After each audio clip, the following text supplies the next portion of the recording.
Pessoal, bom dia, boa noite, né?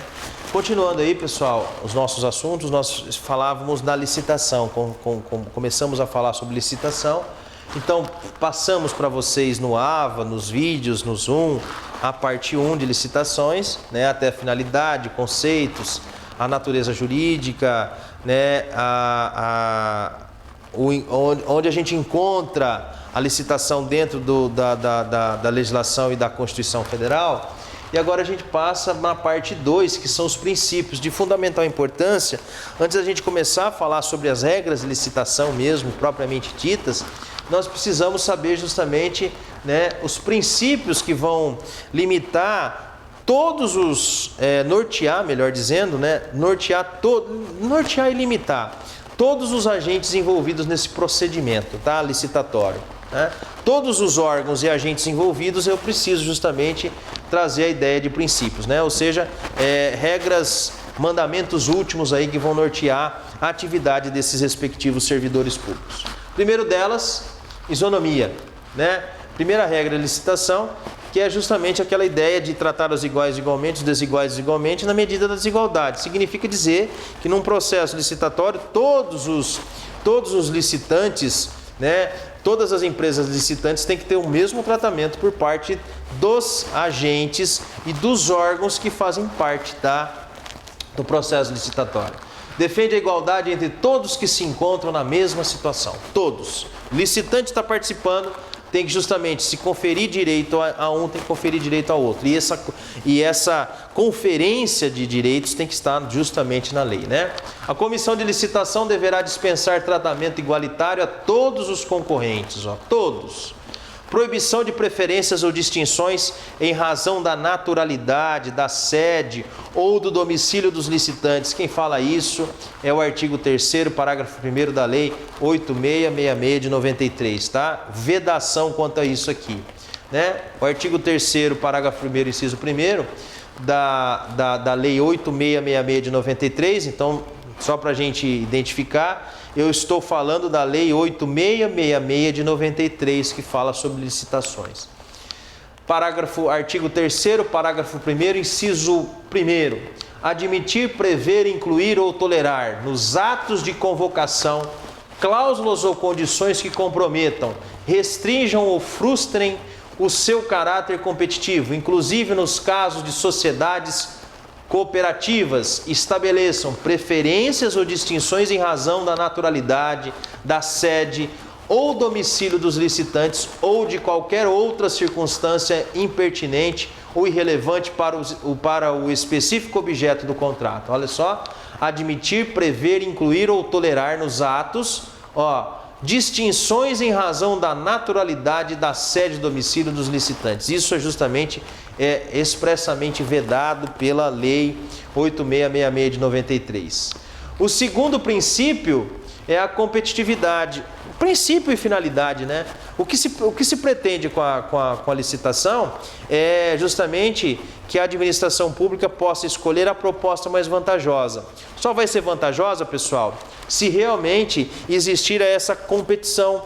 Existindo competição, nós teremos naturalmente uma seleção natural, que é aquela seleção natural lá daquela teoria do Darwin, né? A espécie mais, vamos dizer assim, mais acostumada, aquela que tiver mais preparada, ela vai ser escolhida. Aqui é a mesma coisa, Você precisa ter competitividade. E aqui justamente vem a ideia, num contrassenso, do direcionamento da licitação. Então, empresa tal, não, empresa X, YZ é amiguinho do fulano de tal que faz parte da licitação.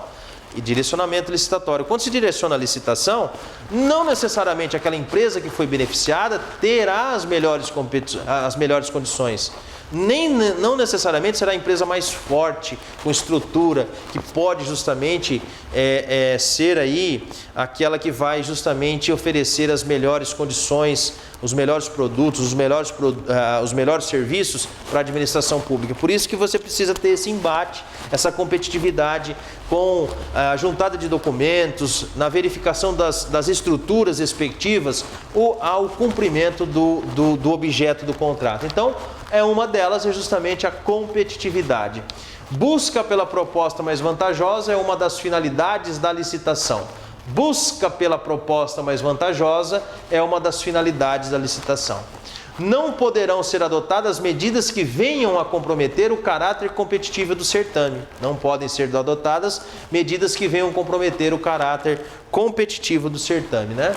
As exigências de qualificação técnica e econômica deve-se restringir ao estritamente indispensável para a garantia do cumprimento das obrigações, tá? Você também não pode, a competitividade tem que existir, a administração pública, os seus agentes, os seus órgãos não pode ficar tolhendo, né, descartando determinadas empresas que poderiam participar, né, se por conta de exigências de qualificação técnica e econômica, porque essas restrições só podem estar justamente na lei, essa que é a ideia. Então, por isso que você precisa, né, em uma licitação, dar guarida aqui à competitividade. O terceiro princípio da licitação, justamente ainda, é o princípio da vinculação ao instrumento convocatório, princípio da vinculação ao instrumento convocatório. O que seria esse princípio da convocação, da vinculação ao instrumento convocatório? É dizer, trocando em miúdos, que o edital é a lei de licitação. O edital é a lei de licitação. O edital é a lei do concurso. O edital é a lei de licitação. A administração pública, nesse sentido, e os participantes do certame, além de cumprirem as regras legais, não podem desatender às normas e condições presentes no instrumento convocatório. Exemplo, né? Exemplo não, só um apontamento aqui, quando a administração pública, diante de uma necessidade que ela tenha, ela lança mão do objeto, né, ou para adquirir bens ou serviços daquelas pessoas que queiram justamente oferecer esses bens ou serviços para ela. Bom, então, ela vai confeccionar esse instrumento que convoca, que é o edital, o instrumento convocatório, ou pode ser carta convite também, né, no caso do convite. Veja só, pessoal, nesse momento, ela tem a discricionariedade de estabelecer as regras, segundo os padrões de sua necessidade e segundo, justamente, as regras da Lei 8666 de 93. Então, ela vai estabelecer o edital segundo as suas necessidades. É uma escolha que ela tem. Ela pode não fazer isso também, como ela pode fazer, ou ela vai justamente verificar a conveniência e oportunidade. Beleza. Depois que ela lança o edital, e é essa que é a sacada, ela precisa ser a primeira a respeitar aquelas regras. Aí já não tem mais discricionariedade. Ela precisa ser a primeira a respeitar as regras. Então, esse princípio da vinculação ao instrumento convocatório, a administração pública e os participantes do certame, além de cumprirem as regras legais, não podem desatender às normas e condições presentes no instrumento convocatório. Está lá no artigo 41 da Lei 8666 de 93. Olha só, a administração não pode descumprir as normas e condições do edital no qual se acha estritamente vinculada. Agente público praticando ato, né, porque o prefeito determinou, porque a comissão de licitação determinou, né, com regras que estão assim à margem do edital, à margem da lei, não pode, tá? Sob pena de responder por improbidade administrativa. Inclusive o licitante que está participando, que foi beneficiado, também pode responder por improbidade administrativa. Princípio também, a gente percebe, pessoal, fazendo um parênteses aqui, né, que todos esses princípios, eles é como se tivesse um princípio só e todos eles subdivisões, que eles se conjugam, né? Essa que é a ideia, né? Princípio do julgamento objetivo. Edital deve apontar claramente o critério de julgamento a ser adotado para determinar o licitante vencedor. Para determinar o licitante vencedor. A análise dos documentos e a avaliação das propostas devem se pautar por critérios objetivos pré-definidos no instrumento convocatório e não com base em elementos subjetivos. Como eu falei para vocês, com base em elementos subjetivos, chega lá o cidadão, olha, eu trabalho no setor de licitação faz 30 anos, eu sempre fiz desse jeito, sempre fez errado, né? Então, com base em elementos subjetivos, tem que estar justamente dentro do edital e na própria lei, né? Ou seja, para que seja determinado o licitante vencedor, a classificação das propostas, né, do edital, a habilitação e principalmente no caso de classificação das propostas tem que ser um julgamento objetivo que determinou o licitante A ficar em primeiro lugar, o licitante B ficar em segundo e assim por diante, através de critérios objetivos. Então, a objetividade nesse caso não é absoluta. Vez que a verificação da qualificação técnica sempre envolve certo juízo subjetivo. É claro que essa objetividade ela não é extremada, né? Ela não é absoluta. Em verdade, você tem que a verificação de qualificação técnica, a expertise da empresa e dos seus agentes para a prática de determinado ato envolve, no caso concreto, um certo juízo subjetivo, né, por parte dos elementos da administração pública. Mas esse elemento subjetivo, esse critério subjetivo aqui, não pode ser justamente se sobrepor ao julgamento objetivo das questões, né, objetivas aqui. Princípio da indistinção, né? O professor Alexandre Maza coloca: são vedadas preferências quanto à naturalidade, à sede, ao domicílio dos licitantes.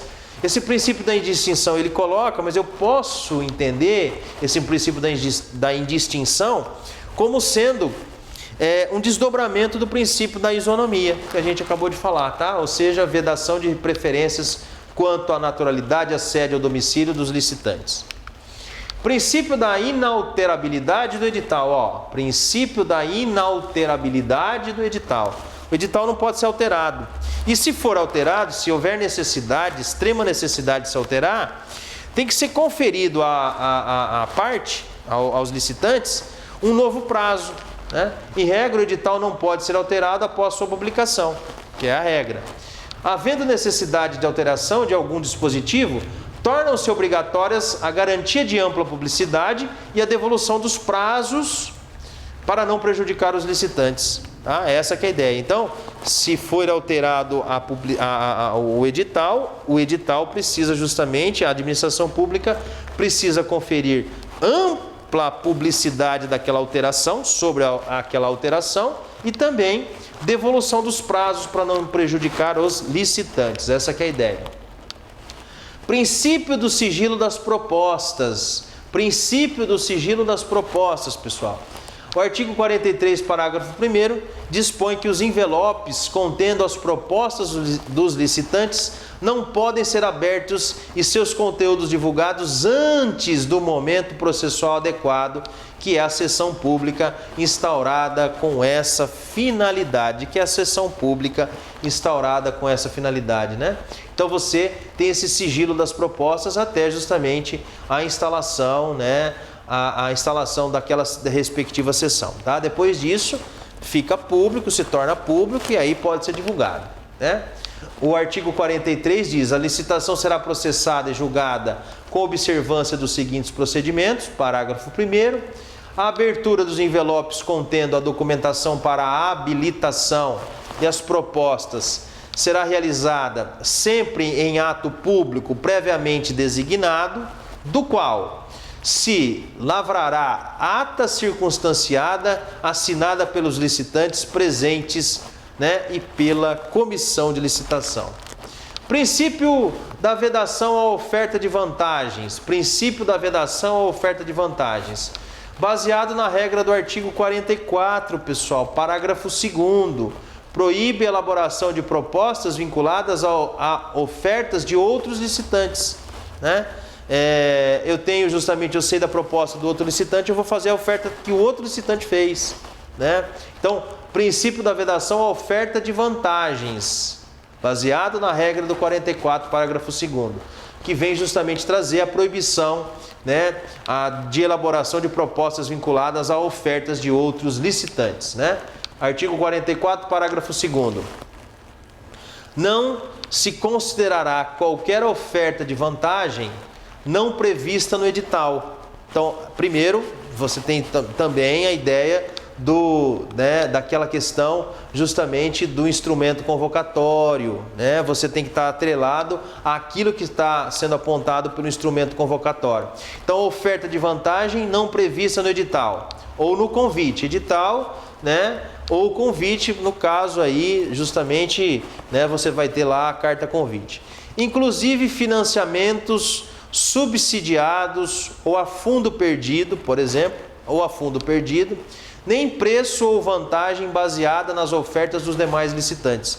Você vai fazer uma oferta, por exemplo, alguma coisa assim, né? Ou uma vantagem baseada em oferta que já foi feita por outro licitante. Não pode. A tua oferta tem que ser justamente diferenciada. Porque se a sua oferta for igual, o que eu tenho justamente no cumprimento da competitividade? Uma oferta igual a outra? Por que vocês não se uniram e fizeram a mesma oferta? É mais ou menos nesse sentido. As empresas poderiam se unir e fazer uma oferta só. Por que eu tenho vários? Eu tenho que ter essa competitividade, né? Essa ideia aqui vem justamente, né, do princípio da vedação à oferta de vantagens, justamente no sentido, né, baseado nesse preço aqui, dessas ofertas dos demais licitantes. Então, se já existiu uma oferta por parte do licitante, não sou eu que vou fazer a mesma oferta, tá? Essa que é a ideia. Porque se eu estou, a administração pública, ela está para adquirir a proposta mais vantajosa, se a sua proposta for igual a outra, não tem vantagem nenhuma, você tem que fazer uma proposta diferenciada. Essa que é a ideia. Princípio da obrigatoriedade. O que seria o princípio da obrigatoriedade? Bom, gente, qualquer órgão da administração pública para realizar a aquisição de bens ou determinados serviços, precisa justamente tem o dever constitucional de passar pela licitação, né? O princípio da obrigatoriedade é isso. Trata a realização de licitação como dever do Estado. É claro que nós temos as exceções que estão lá no artigo 24 e 25 da Lei 8666 de 93, que trata da dispensa e da inexigibilidade, nesses casos aí, tá? Mas são casos que a própria lei dispõe sobre a contratação direta, tá? Então, os casos da obrigatoriedade é que todos os órgãos públicos em geral precisam submeter a esse procedimento prévio para aquisição de bens ou serviços, tá? Essa que é a ideia. E o princípio do formalismo procedimental, o que seria, né? Formalismo procedimental. As regras aplicáveis ao procedimento licitatório são definidas diretamente pelo legislador. Totalmente vinculada, né? O princípio do formalismo procedimental. Os atos praticados pelos agentes da administração pública que estão dentro dos órgãos da administração pública são definidos justamente diretamente pelo legislador. Então não dá para eles tomarem determinadas decisões que fogem àquilo que previamente o legislador apontou, né? Essa que é a ideia. Então, regras aplicáveis ao procedimento licitatório são definidas diretamente pelo legislador. Não poderá o administrador descumprir ou alterar as regras. Muitas vezes isso que acontece, né? E a gente sabe que nós temos órgãos de controle do procedimento licitatório. Um deles é a sociedade, outro o próprio legislativo, a Câmara de Vereadores, né? E o outro ainda é o Ministério Público, né? O Ministério Público que justamente fiscaliza.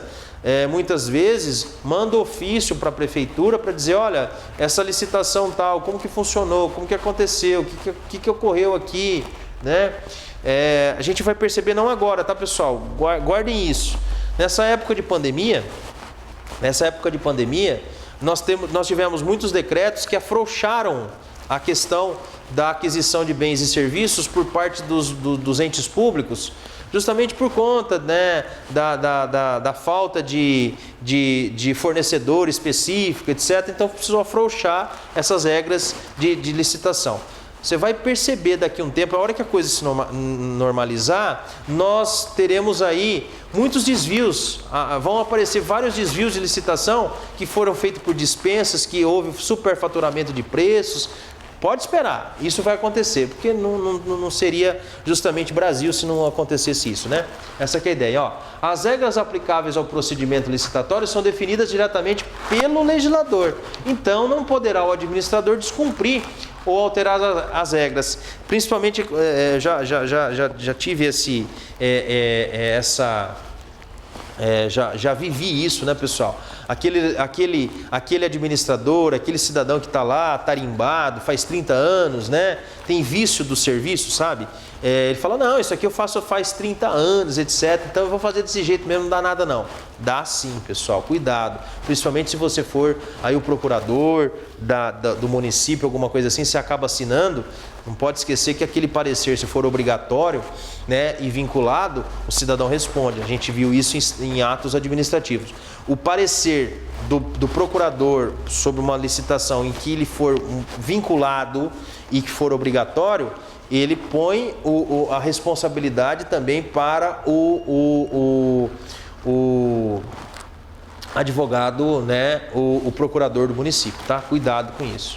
O cumprimento de uma formalidade só causará nulidade se houver comprovação de prejuízo. Então, ó, cumprimento de uma formalidade, né, só causará nulidade se houver comprovação do prejuízo. Claro que precisa ser comprovado o prejuízo. Princípio da adjudicação compulsória. Significa dizer que obriga a administração pública a atribuir o objeto da licitação ao vencedor do certame. Não significa dizer que a administração pública tem que estar obrigada a assinar o contrato. Significa dizer que se ela contratar, tem que contratar o licitante que venceu, quem ficou em primeiro lugar. Adjudicação significa ter para si, trazer para si o objeto do contrato. Compulsória é obrigatória. O que é alguma coisa compulsória? É que é obrigatória, você não tem escolha. Então, se a administração pública ela for contratar, ela tem que contratar, né, com o licitante que venceu. Não necessariamente ela terá que contratar, porque a licitação pode ser revogada. A gente vai ver isso depois, tá? Legalidade também são princípios que nós temos lá no artigo 37 da Constituição Federal, que são princípios genéricos e que também, né, pessoal, tratando de um formalismo aí, tratando dessa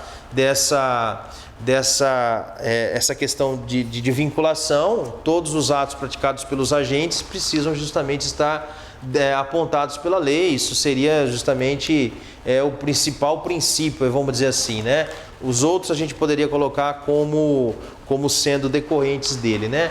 Legalidade, os participantes da licitação têm direito público subjetivo à fiel observância do procedimento estabelecido em lei, a 8666 de 93, podendo qualquer cidadão acompanhar o seu desenvolvimento. Trata-se de procedimento formal e vinculado. Trata-se de procedimento formal e vinculado. É o princípio justamente da legalidade, né?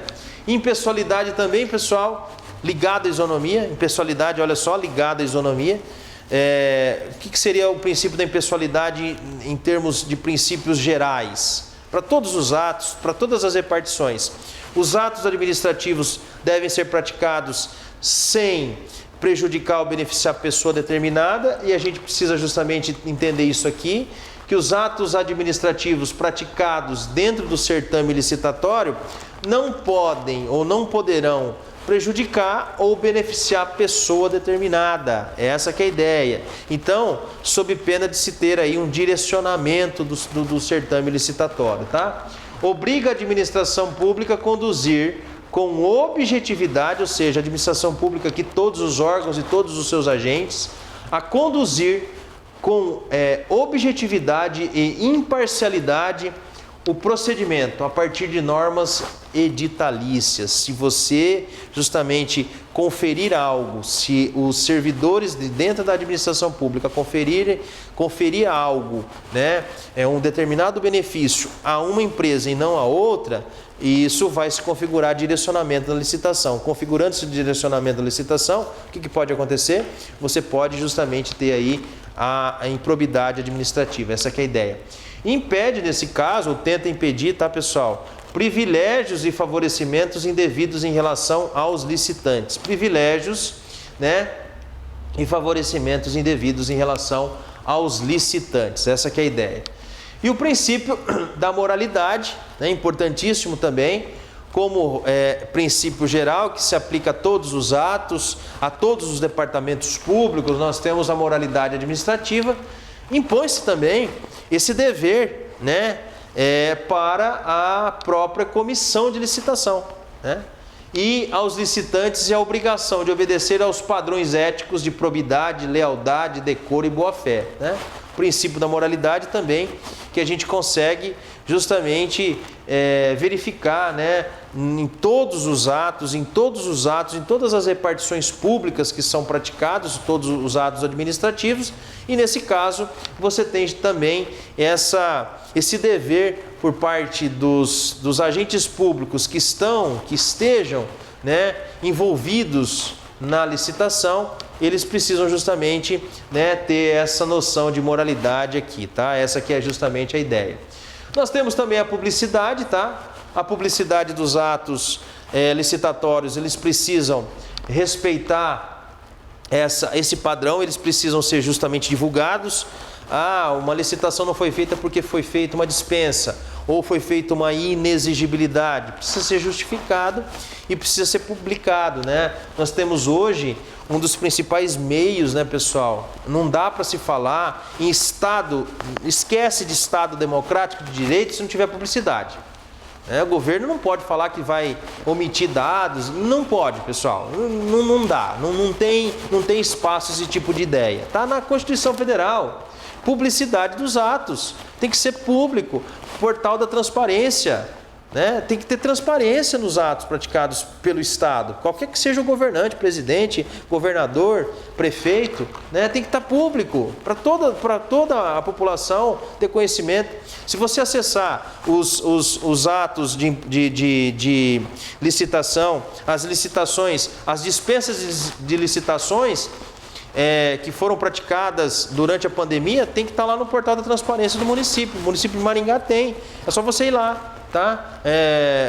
maringá.gov.br, e você chega e verifica que todas as licitações que foram praticadas, né, durante a pandemia e as dispensas. Tem que se tornar público isso. Justamente princípio basilar do Estado democrático de direito. Democracia, pessoal, democracia sempre, ó. Publicidade, ó. Acabou. Todos os atos que compõem o procedimento licitatório devem ser públicos. Essa que é a ideia. As sessões devem ser realizadas às portas abertas também, né? Deve ser realizada audiência, ó. Então todo mundo pode participar da sessão de licitação. Todo mundo, só que você não pode, se você não for licitante, se você não for membro da administração pública, como cidadão você pode, só que você não pode atrapalhar os trabalhos, você não pode, você como cidadão, atrapalhar os trabalhos, tá? Eu sou aqui cidadão, eu quero saber a respeito dessa compra de ambulâncias aqui, eu quero saber se realmente vai ser pago um preço maior, né, alguma coisa assim, se não tem algum desvio, alguma coisa assim. Tudo bem, só que você não pode atrapalhar os trabalhos da comissão de licitação, né? As sessões devem ser realizadas às portas abertas. Deve ser realizada audiências públicas, por exemplo, quando algumas licitações tiverem objeto de grande valor. Licitações com objeto de grande valor, você tem lá no artigo 39, tá? Justamente quando ele fala assim, sempre que o valor estimado para uma licitação ou para um conjunto de licitações simultâneas ou sucessivas foi superior a 100 vezes o limite previsto no artigo 23, inciso 1, a linha C, que fala da concorrência, que é justamente 1.500.000, né? 1.500.000 reais. Então, todo valor acima de 150, é isso, né? 150 milhões de reais, todo objeto, toda obra, todo equipamento que for adquirido acima disso aí, tem que ter uma audiência pública antes. E com certeza nessa audiência pública, nós teremos a participação dos licitantes, da administração pública, da comunidade, né, dos integrantes do Legislativo e do Ministério Público também, para verificar qual a razão, né, desse valor tão alto. Então, né, é um procedimento importante, audiências públicas que vão anteceder licitações, quando, não são todas as vezes, tá? Só quando o valor é justamente 100 vezes o limite previsto no inciso 23 da Lei de Licitações, tá? Dever de publicação do resumo do instrumento convocatório, está lá no artigo 40, né? O instrumento convocatório tem que ter um resumo para que todos tenham conhecimento. E nós temos uma exceção da publicidade, ó, exceção à publicidade, que é justamente na manutenção do sigilo das propostas, né? Lá no artigo 3º, parágrafo 3º, que diz assim: a licitação não será sigilosa, sendo públicos e acessíveis ao público os atos de seu procedimento, salvo, ou seja, ela será sigilosa, salvo, ou seja, exceção à publicidade, quanto ao conteúdo das propostas até a respectiva abertura, Todo mundo pode ficar sabendo das propostas depois da abertura, até então ela é sigilosa, por isso que isso a gente pode colocar como exceção ao princípio da publicidade. Era esse o recado que eu passaria para vocês. Muito obrigado pela atenção, bons estudos, estou à disposição. Próxima aula, exercícios. Até mais, gente.